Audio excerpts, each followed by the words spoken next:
বাবা, তুই এখনো কাজ করিস? কে সামলায় তোর বাড়িতে? এ রান্না বান্না কি করো তোর বাড়িতে? কি করে পারিস সব কিছু সামলে? তোর তো ভীষণ কষ্ট হয়ে যায় বল। হ্যালো ফ্রেন্ডস, কেমন আছো সবাই? আজকে তোমাদের সঙ্গে একটি ভিডিও শেয়ার করতে চলে আসলাম। অনেকের অনেক প্রশ্ন রয়েছে, তো সেটাই তোমাদের সঙ্গে তুলে ধরেছি। আর আজকে আমি সারাদিন কি করেছি সেটাই তোমাদের সঙ্গে শেয়ার করব। আজকে আমার একটা মেকআপের কাজ রয়েছে, পার্টি মেকআপ। আর লোকেশনটা আমার বাড়ির কাছেই আছে। যেতে হবে আমাকে 12টার সময়। এখন বাজে 11:30 মতন। আমি রেডি হচ্ছি, রেডি হয়ে একটু কিছু খেয়ে নেবো। আর কালকে আমাদের বাড়িতে বিরিয়ানি হয়েছিল, সো বিরিয়ানি বাসি হোক আর যাই হোক, বিরিয়ানিটা আমার ভীষণ প্রিয়। তো বিরিয়ানি খেয়ে নিলাম আমি একটু, তাড়াতাড়ি করে খেয়ে টেয়ে বেরিয়ে যাব। আর বিরিয়ানিটা কার কার প্রিয় অবশ্যই কিন্তু জানাতে ভুলো না। আমার তো ভীষণ প্রিয় একটা খাবার বিরিয়ানি। আর আজকে আমি সারাটা দিনই ব্যস্ত, কি করি সব কিছুই তোমাদের সঙ্গে শেয়ার করব। পুরো ভিডিওটা ওয়াচ করো। খেয়ে আসার সময় আমার সোনা বাবাটাকে বাই বাই করছিলাম, কিন্তু ওর যে হাসি মুখটা দেখছো না, আমি ঠিক যাওয়ার আগের মুহূর্ততে ওর পুরো কান্না চলে এসেছিল। মানে ও যাবে আমার সঙ্গে, এরকম একটা ব্যাপার। এখন বুঝতে শিখে গেছে না, তো তার জন্য তো আমি ওকে বাই বাই করে দিলাম। এই যে সাইকেলটাকে দেখছো, একে নিয়ে বেরোবো। অনেকদিন পর আমি সাইকেলটা নিচ্ছি। আর ক্লায়েন্টের বাড়িতে আমি চলেও এসেছি, রেডি করাও হয়ে গেছে। আর তোমরা ফুল মেকআপটা দেখো কেমন হয়েছে, আমাকে কিন্তু অবশ্যই জানিও কমেন্টে। আর যে আমার কাছে বুকিং করতে চাও অবশ্যই আমাকে কমেন্ট করে জানিও বা ইনবক্স করতে পারো। আর খুব মিষ্টি লাগছিলো দেখতে, ওকে এমনিতেই খুব মিষ্টি, ওই জন্য আরও বেশি ভালো লাগছিলো। তো এই নিয়েই ক্লায়েন্ট আমার কাছে 2বার সাজলো। সো আবার বাড়ি চলে আসলাম। আসার পরে দেখো ও অনেক ঘুম থেকে উঠলো, ওই জন্য পুরো চুপচাপ হয়ে রয়েছে।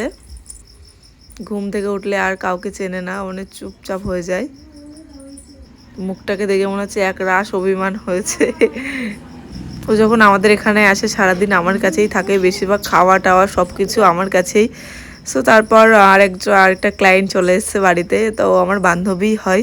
ও চলে এসে ফেসিয়াল করাতে। সো ওকে বসিয়ে রেখে এখন খাবে, একটু আমাকে খাইয়ে দিতে হবে, কিছু করার নেই। তো তারপর ওকে আমি একটু খাইয়ে দিচ্ছিলাম। আর দেখো বদমাইশি করছে খাওয়ার সময়, মানে ক্যামেরা চলছে সেটা বুঝতে পারছে, ক্যামেরার দিকেই তাকিয়ে রয়েছে। আর এখানে খাওয়া কমপ্লিট হয়ে গেছে বলে আর খাবে না বলে উঠে দাঁড়িয়ে পড়েছে, মানে আর কিছুতেই খাবে না, এরকম একটা ব্যাপার। তারপর আমি আবার আমার কাজে ফিরে আসলাম। আর কিছু অসুবিধার কারণে তোমাদের সাথে ভিডিও শেয়ার করতে পারিনি। অনেক দিন পর আমি তোমাদের সঙ্গে ভিডিও শেয়ার করছি।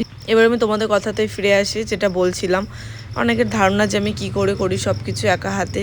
সো তোমরা দেখতেই পাচ্ছ ভিডিওর মাধ্যমে আমি কি করি সব কিছু, মানে পরপর, মানে সব কিছু সামলে। মানে আমি বলতেও পারছি না, মানে কোনো অসুবিধা হয় না। আমি সকালে সব কিছু কাজকাম করে যখন আমার বুকিং থাকে আমি চলে যাই, সেটা কাজ করে আসি, বাড়িতে আসি। তারপর বাড়িতে যখন কোনো ক্লায়েন্ট আসে তাদেরকেও কাজ করি, মানে আমার কোনো অসুবিধা হয় না, সব কিছু হ্যান্ডেল করতে পারি। এরকমই একটা আমি মেয়ে। আমি পরিশ্রম করতে ভীষণ ভালোবাসি, আমার কাজ দেখলে ভয় লাগে না, বরঞ্চ কাজ করতে আমি খুব ভালোবাসি, এরকম একটা মেয়ে।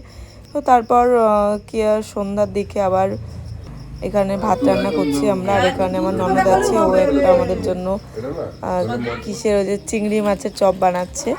আর এখানে আমরা সন্ধ্যাবেলা ভাত করছি এই কারণে, কারণ রাতে আমাদের পাশে প্রোগ্রাম আছে, ওখানেই যাব। তো তোমরা ওটা দেখতেও পাবে। তো তার জন্য আমরা সন্ধ্যাবেলা তাড়াতাড়ি করে রান্নাটা করে নিচ্ছি সবাই মিলে।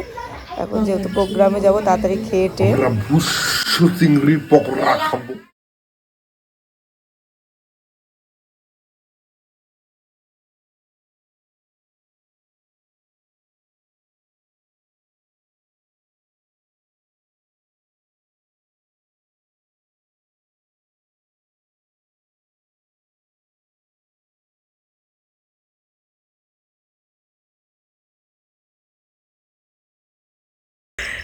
সব থেকে এখানে হাস্যকর ব্যাপারটা হচ্ছে, এখানে আমি এটা ফেলে দিয়েছিলাম, হাত থেকে কীভাবে পড়ে গেছে, তো ওরা সেটা নিয়ে হাসাহাসি করছিল।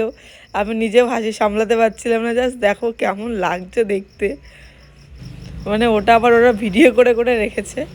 তো তারপর আর কি, তারপর আমরা সব খেয়ে রেডি হয়ে দেখো সব একদম চাঙ্গো মাঙ্গনে বেরিয়ে পড়েছি। এখন বাড়ির পাশে প্রোগ্রাম হচ্ছে বলে কথা। আর সব থেকে বড়ো কথা, আমাদের এখানে বিশ্বনাথ দা আসছে। তো চলো বিশ্বনাথকে দেখি আমরা।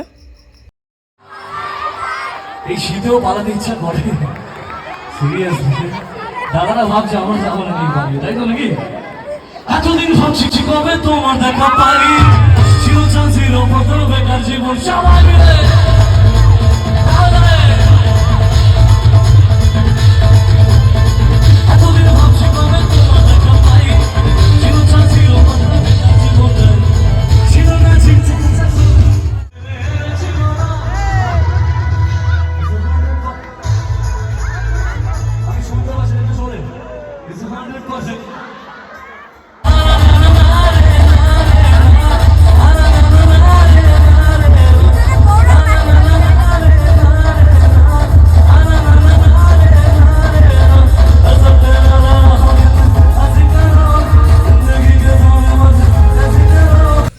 এই যে আজকের স্পেশাল বিশ্বনাথ দা, তার জন্য মানে মাঠে বানায় এত ভিড় হচ্ছে।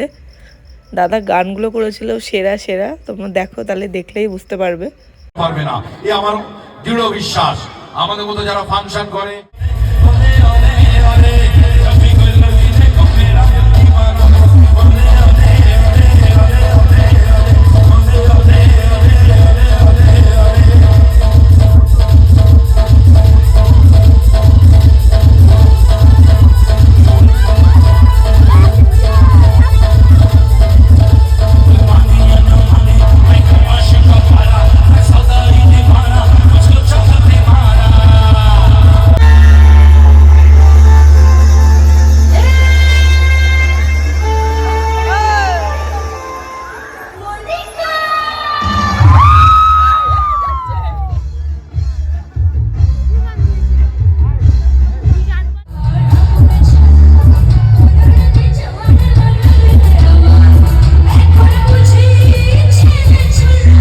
তো আজকে আমার সারাটা দিন এইভাবেই কেটে গেল। সো তোমাদের কেমন লাগলো অবশ্যই কমেন্টে জানিও। ভিডিওটা ভালো লাগলে তো অবশ্যই লাইক করবে, কমেন্ট করবে। So bye bye.